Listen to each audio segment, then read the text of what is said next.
Video games are art, there's no denying that. Be it Custers' Revenge or Shadow of the Colossus, someone sat down and said, I'm going to create something for people to enjoy. While it's true that the majority of video games are created with the intention of monetary gain, it's clear to me that there are some distinct traits that push many video games out of the realm of corporate industry and into the realm of cultural art. Video games are a very unique art form, however. The platform and tools are constantly evolving, so many games quickly become dated and culturally irrelevant as the hardware advances. But in every generation, there are a few gems worth holding on to. Okay, so picture a piece of well-known traditional art, something really culturally important, like the Mona Lisa. You've heard of it, you probably know what it looks like, odds are you've likely not seen the original by paying an admission fee at the Louvre, but more likely via a Google search or a recreation. It's that ingrained into our society.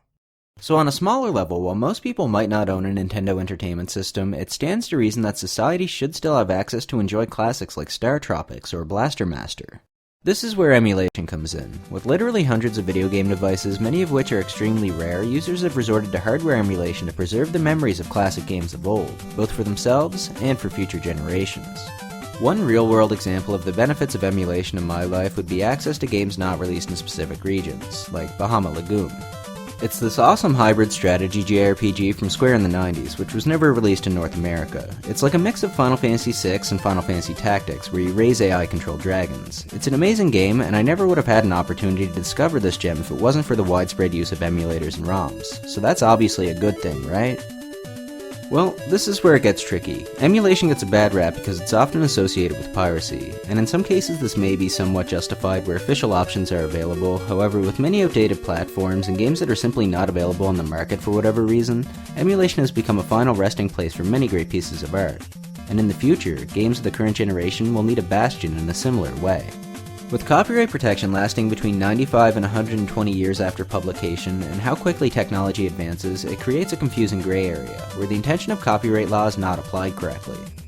Of course we should pay the creators of great work, but when there's no official options available and the work has made a significant cultural impact, it tends to casually fall into public domain or abandonware status, where its fans take over and give it new life. Like I said, it's a gray area, but I really needed to play Bahamut Lagoon. This doesn't devalue the physical aspects at all because there's nothing quite like playing a game on its original console. No matter how accurate the emulation, you can't recreate the magical whimsy of experiencing games with the intended hardware. I choose to walk a thin gray line because of my affection for the video game culture that sprung up over the last few decades. I made heavy use of emulators in many of my videos, often to enhance and upscale to current resolutions, but it also gives quick access to many options such as save states, recording functionality, and even netplay. So the short answer to this video's title is that emulators are a means for us to preserve part of our cultural identity through the last few decades, allowing us to re-experience and share some of the great artwork of the past with future generations, in a similar way to the Mona Lisa, but in a completely different cultural and technological climate. I'd like to take this moment to give a nod to the people who work tirelessly and under much scrutiny to preserve this part of our culture. If you want to show them some support or are interested in learning more about emulation, I suggest checking out the emulation subreddit, which I'll link below. Once again, this was Fade Dragon Tier, and I'm interested in hearing your thoughts. Leave a comment below, and help a brother out by hitting those like and subscribe buttons. Thanks for watching. Peace out.